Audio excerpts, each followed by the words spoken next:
India Today Best Cities Awards 2014, presented by Lavazza and powered by Eureka Foods. Well, the India Today Best Cities study was done with the help of Gramina, a data visualization and an analytics company. The data for several parameters was in fact provided by Indicus Analytics, an economic research firm. 50 cities were considered for the study, 30 capital and metropolitan cities and 20 emerging cities. I would like to invite Mr. Arun Puri, Chairman and Editor-in-Chief, India Today Group, for the welcome address. Good evening, ladies and gentlemen. Welcome to the second edition of the India Today Best Cities Awards. When we commissioned our first Best Cities Award early last year, smart cities were still a gleam in the eyes of most urban planners. I'm happy to say that the urbanization is now top of the agenda of this new government. In fact, a former mayor of Nagpur has just become Chief Minister of Maharashtra, showing the rising importance of the city structure in our politics. And that's how it should be. It is often said that India lives in its villages. Well, not for long. 30% of India lives in its cities, contributing 58% of its GDP. By 2030, 40% will be living in its cities, and 70% of new jobs will be created there. I was at a conference recently in Delhi that was appropriately titled The Urban Age. It was amazing to see the ways to which the world is reimagining urbanization. We need such innovations here. In our study, there are fascinating insights into how Indian cities are growing.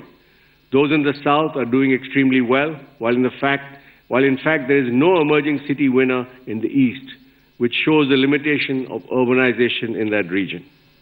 Thank you very much.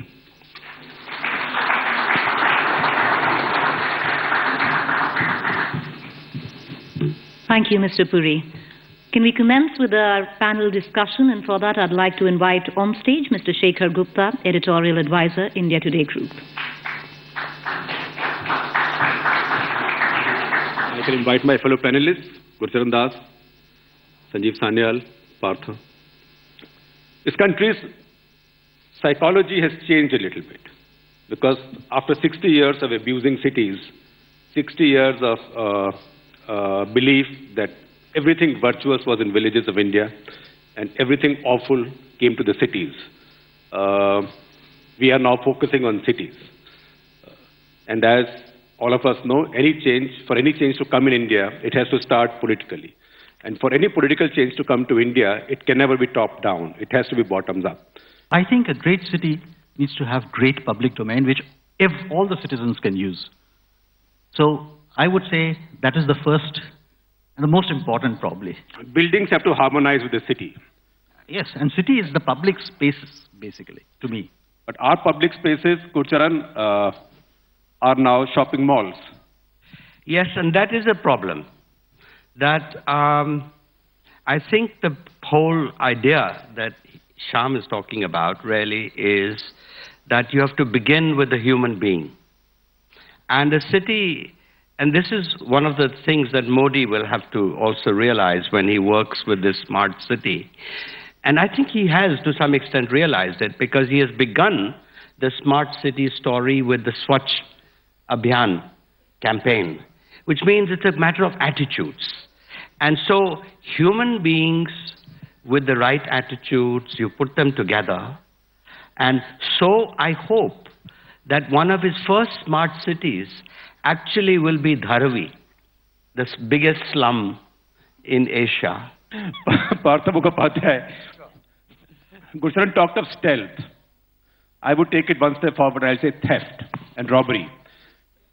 Nothing is more subject to theft and robbery in our cities than land, because that's the commodity in the greatest paucity.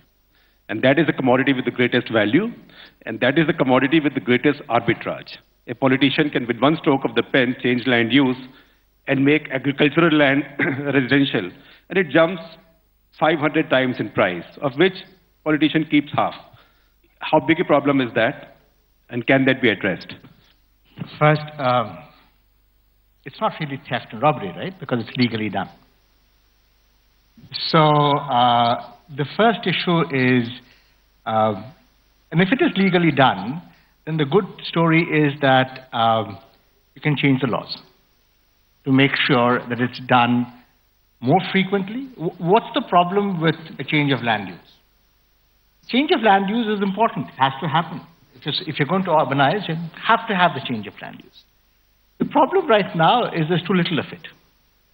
And hence this clamor and the scarcity, which enables the politician or whoever it is, somebody in the system, to extract certain rents. So if it became much easier to rework land based on certain attributes, that would actually go down. But then comes the other tension, which I think both Shyam and Gulshan pointed out, is that there needs to be preservation. If you left it completely to market forces, Central Park would not exist in New York. And possibly neither would the area that we call Lachin's Delhi. Or Mahalakshmi Race Course for that or matter. Or Mahalakshmi Race Course, or the Oval Maidan, right. Or the Maidan in Kolkata. In Kolkata, yes. Right. So the question is balancing that story. Amitabh, welcome to the panel. I know that you had to fight your way through traffic. So we've been talking about land issues in our cities. You are going to build these big new smart cities. You're going to build your infrastructure corridors. Where are you going to get land from? Let me first apologize. It's taken me about an hour and 20 minutes driving down from Udyog Bhavan to the Grand. And I think the key challenge when India makes new cities is, when Europe, America made cities, land, gas, and water were all cheaply available, and therefore they made sprawling cities. You could live in New Jersey, travel to New York, guzzle gas. You could make cities like Atlanta, where 98% of the people travel by car. And I think if India was to follow the model of the American world, we'll require 4 planet Earth. But you have only 1 planet Earth, and therefore India's got a huge opportunity, and India's opportunity is, how does it do innovative and sustainable urbanization? And to my mind, great city is one which is on the back of public transportation, which allows you to cycle, which allows you to walk. And to my mind, tomorrow's cities are cities which are going to be dense, which are going to be vertical, which are going to recycle water, but which are going to be on the back of public transportation system. Sanjeev, is such a thing possible in India? Can you go higher? And if you go higher, what goes higher? We also have 25-27% of our cities eaten up by slums. At the same time, you believe that slums are important, as our mutual friend Swaminathan Iyer. How do you accommodate the two? Do you also see the slums going higher? Well, I think what we have to do is to recognize that... Or like replicate the old council housing kind of format. Yes, maybe, because Singapore is one example where they have done HDBs and so on. But I think it's very important to understand the role that slums play in the urbanization process. Because when we're talking about smart cities, we seem to think of it as an end point that exists. But in fact, urbanization is a process. And basically, of these hundreds of millions of people moving into cities, how do they get absorbed and naturalized into the urban landscape? And in every society, this includes China, by the way, but certainly in the case of Europe and North America, they all went through a slum phase, where this is where the migrant spends their first night, they find their first job, they find information about other things, they create a community and so on. So this conduit or router is a very important part of this process. Now, this will happen whether we like it or not. Slums will consequently appear in cities, smart or not. What we need to do then is to anticipate this requirement and therefore build for it. And so whether we call them slums or not, we need to create large areas where we can absorb this throughput. And remember, the key thing to understand of this is urban poverty is not a static thing, it's a flow. Because people are moving in and they're being pushed out into the new middle class. So we need spaces that allow that to happen. And yes, they could be vertical if we plan for it. I think at this point, we can have the microphone to Venkaiah Naidu ji. Venkaiah ji, Amitabh is talking about land acquisition bill, and your government is talking about reforming it. If you could talk a little bit about how big a problem it is for you and how are you going to address it, particularly given the fact that you voted for it. I totally agree that we were all taken by populism at that time. Let me frankly admit. I come from a farming background in a village. And if you make it obligatory that unless 70%, 80% of the people agree for land acquisition, you cannot acquire land, then one of the main losers will be farmer himself, one. Secondly, the government of the day has realized it. We got enough feedback from the people, and we have engaged the various state governments consulting about pros and cons of this and what has been their experience. I'm happy to share with you, most of the state governments want to change the law and amend it accordingly. Mr. O'Brien. We knew there were only 12 of us in Parliament in Rajya Sabha at that time, and we voted against the bill. Two reasons. One is we didn't think it was at all in favor of industry. Two, we also thought it was giving the farmer the bad deal at the end. That's a simple reason. And I'm glad now, since we were the own, that now the Congress and the BJP are beginning to think like the Trinamool also. Ladies and gentlemen, the Union Minister, Mr. Venkaiah Naidu. Please, sir.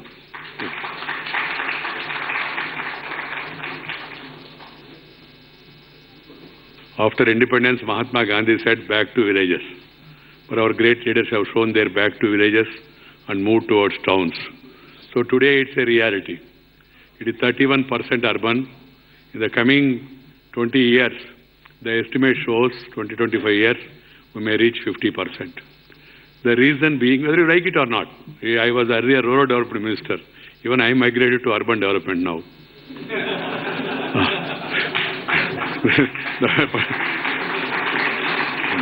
Yesterday, I was in Barcelona, in Spain, in the Smart City World Smart City Congress. After I spoke, the amount of enthusiasm and the interest among the people was really amazing. 240 companies across the globe, representing 180 countries, were there. Most of them, I can say, 90% of them were inquiring what is happening in India, how things are moving in India. India is hope for investment now. I would urge the Honourable Minister to please stay on stage and he be joined by Mr. Arun Puri, Chairman and Editor-in-Chief, India Today Group, and Mr. Shekhar Gupta, Editorial Advisor, India Today Group, to unveil officially the India Today Best Cities issue.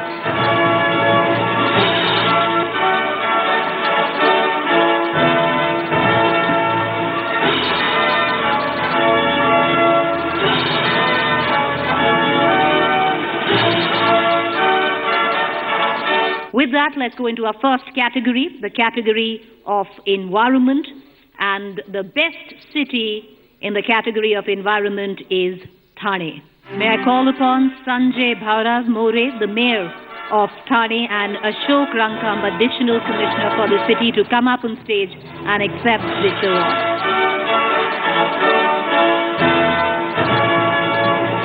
Ladies and gentlemen, can we please have a round of applause?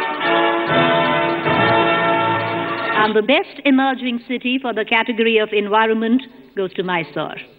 Well, may I please call upon Mr. R. Lingappa, the Mayor of Mysore City, and C.G. Betsaramat, the Commissioner for the Mysore Corporation, to come up on stage and accept the Best Emerging City Award in the category of environment.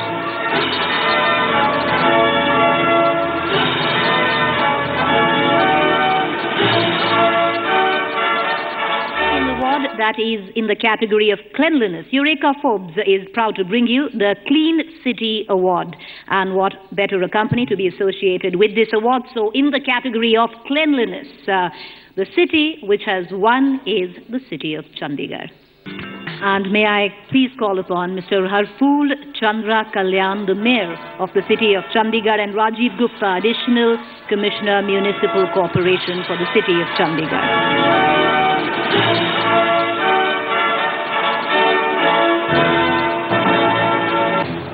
There is also the Best Emerging City in the category of cleanliness, and the award goes to the city of Mysore, the Best Emerging City in the category of cleanliness. So that's the city of Mysore. We move on to our third category this evening, and that is in the category of investment. And the award in the category of investment goes to the city of Shimla. And we have both the mayor and the deputy mayor, Sanjay Chauhan, mayor, and Tikendra Singh Pawar, the deputy mayor of Shimla. Please come up on stage to receive this award.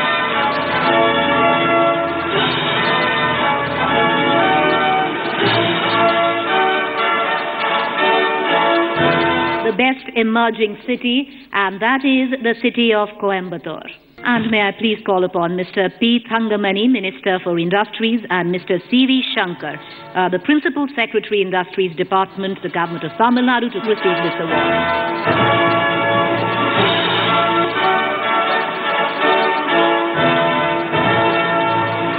Let's move on to our fourth category this evening, the category of economy. And the best city in this category is the city of Hyderabad. Urge Mr. Ramachandru Tejawat, Special Representative, Telangana State, to come up on stage and accept this award.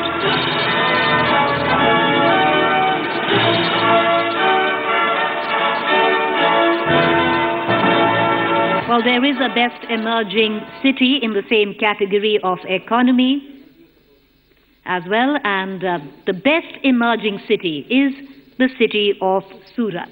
Well, we have the mayor of the city, Mr. Niranjan Zandmera, and Mr. C.Y. Bhatt, Deputy Municipal Commissioner.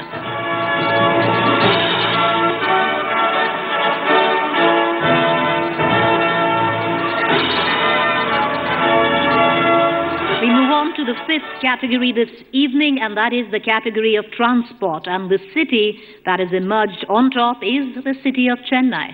May I please request Mr. V. Senthil Balaji, Minister for Transport, to come up on stage and collect the award.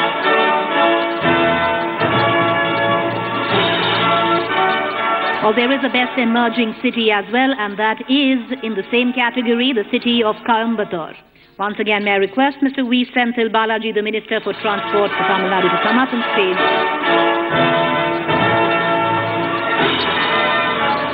We move on to the sixth category this evening, and that is the category of entertainment. And right on top is the city of Gurgaon. Well, we don't have a representative for this award from Gurgaon, but we move on and go to the best emerging city in the same category of entertainment, and that city is Mysore.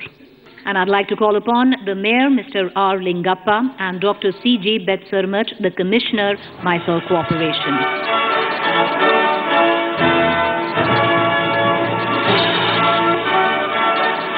Thank you, gentlemen. We move on to our seventh category this evening, and that's the category of public service. And it is the city of Mumbai that has won this award. We have the Mayor with us, Ms. Snehal Ambekar.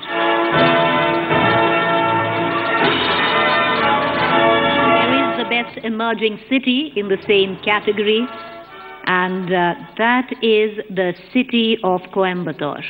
And may I please request Mr. P. Thangamani, Minister of Industries, and Mr. Senthil Balaji, the Transport Minister, to come up on stage and collect the award.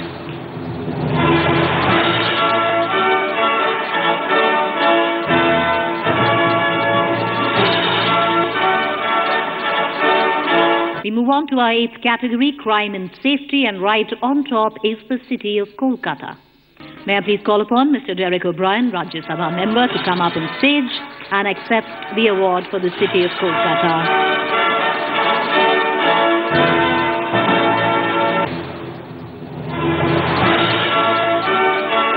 There is, in the category of best emerging city, it is the city of Surat, which has come up on top where crime and safety is concerned. May I please call upon Mr. Milind Thorawani, the Municipal Commissioner, to come up on stage and accept the award.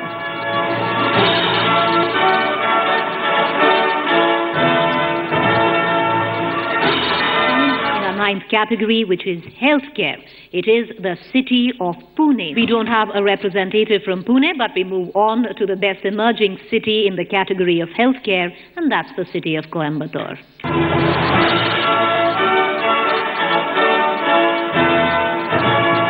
We move on to our 10th category this evening, the category of education, and it is the city of Chennai, which is right on top.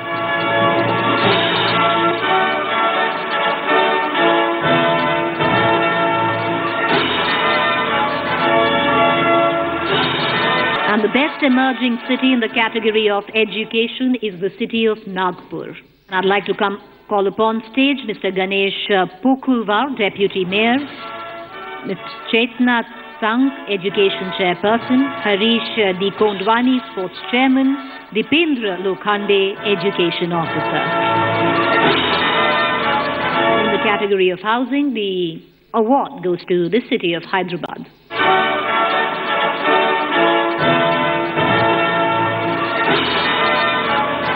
And a close second in the best emerging city category in housing is the city of Ludhiana. And may I please call upon Mr. Sharanjit Dhillon, Minister for Irrigation, Punjab.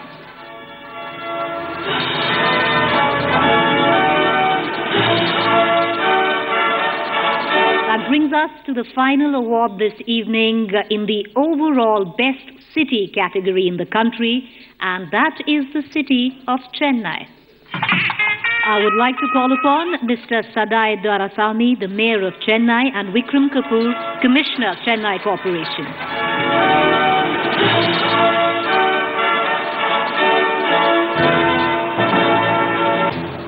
And the best emerging city in the overall category is from the state of Tamil Nadu. It is the city of Coimbatore.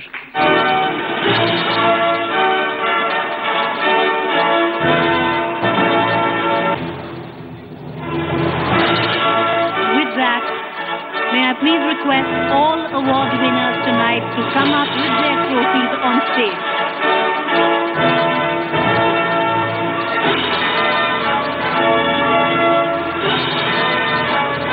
Appreciate it. Thank you, gentlemen. Thank you, ladies.